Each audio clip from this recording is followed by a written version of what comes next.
അങ്ങനെ ഇന്നത്തെ നോമിനേഷൻ കഴിഞ്ഞിരിക്കുകയാണ്. ജാസ്മിനും അതുപോലെ തന്നെ അഭിഷേക് ശ്രീകുമാർ രണ്ടുപേരും വിട്ടുകൊടുത്തില്ല, രണ്ടുപേരും നോമിനേറ്റഡ് ആയിട്ടുണ്ട്.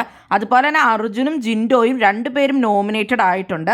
അൻസിബ നോറയെ പറ്റി ഒന്നും പറഞ്ഞില്ല. നോറ പറയുന്നത് അക്സെപ്റ്റ് ചെയ്തിട്ട് നോമിനേറ്റഡ് ആവുകയാണ് ഉണ്ടായത്. പോയതിൽ ഋഷിയും അപ്സരയായിരുന്നു, രണ്ടും കൂടെ തമ്മിത്തല്ലായിരുന്നു. ബിഗ് ബോസ് നിർത്താൻ പറഞ്ഞിട്ട് വീണ്ടും രണ്ടുപേരും പറഞ്ഞുകൊണ്ടേ ഇരിക്കുകയായിരുന്നു. രണ്ടുപേരും എന്തായാലും നോമിനേറ്റഡ് ആയിട്ടുണ്ട്. അതുകൊണ്ട് എല്ലാവർക്കും പോകുന്നതിന് മുമ്പ് തന്നെ അറിയായിരുന്നു രണ്ടുപേരും നോമിനേറ്റഡ് ആകുമെന്നുള്ളത്. പിന്നെ വന്ന സിജോയും ശ്രീതുവും ആണെങ്കിലും വിട്ടുകൊടുത്തില്ല. അങ്ങനെ അവർ രണ്ടുപേരും നോമിനേഷനിൽ വന്നിട്ടുണ്ട്.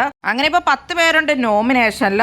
ഡയറക്ട് നോമിനേഷനിലൂടെ റസ്മിന്, പിന്നെ ഋഷി, അൻസിബ, അപ്സര, സിജോ, ശ്രീതു, ജിൻഡോ, അർജുൻ, ജാസ്മിനും പിന്നെ അഭിഷേക് ശ്രീകുമാറും. സായിയോടും നന്ദനോടും ഇപ്പൊ ബിഗ് ബോസ് ഒരാളെ സേവ് ചെയ്യാൻ പറഞ്ഞിട്ടുണ്ട്. പക്ഷെ അതിനി ലൈവിൽ ആകുന്നതേ ഉള്ളൂ. അപ്പൊ ഇവർ ആരാണ് സേവ് ചെയ്യുന്നതെന്ന് അറിയില്ല. ഇവര് മിക്കവാറും അഭിഷേക് ശ്രീകുമാറിന് സേവ് ചെയ്യാനുള്ള എല്ലാ സാധ്യതയും ഉണ്ട്. അങ്ങനെയാണെങ്കിൽ പുള്ളി നോമിനേഷൻ ഫ്രീ ആവും. കൂടുതൽ ബിഗ് ബോസ് വീഡിയോകൾക്കും ബിഗ് ബോസിന്റെ ലേറ്റസ്റ്റ് ലൈവ് അപ്ഡേറ്റ്സിനുമായിട്ട് ഈ ചാനൽ സബ്സ്ക്രൈബ് ചെയ്യണം.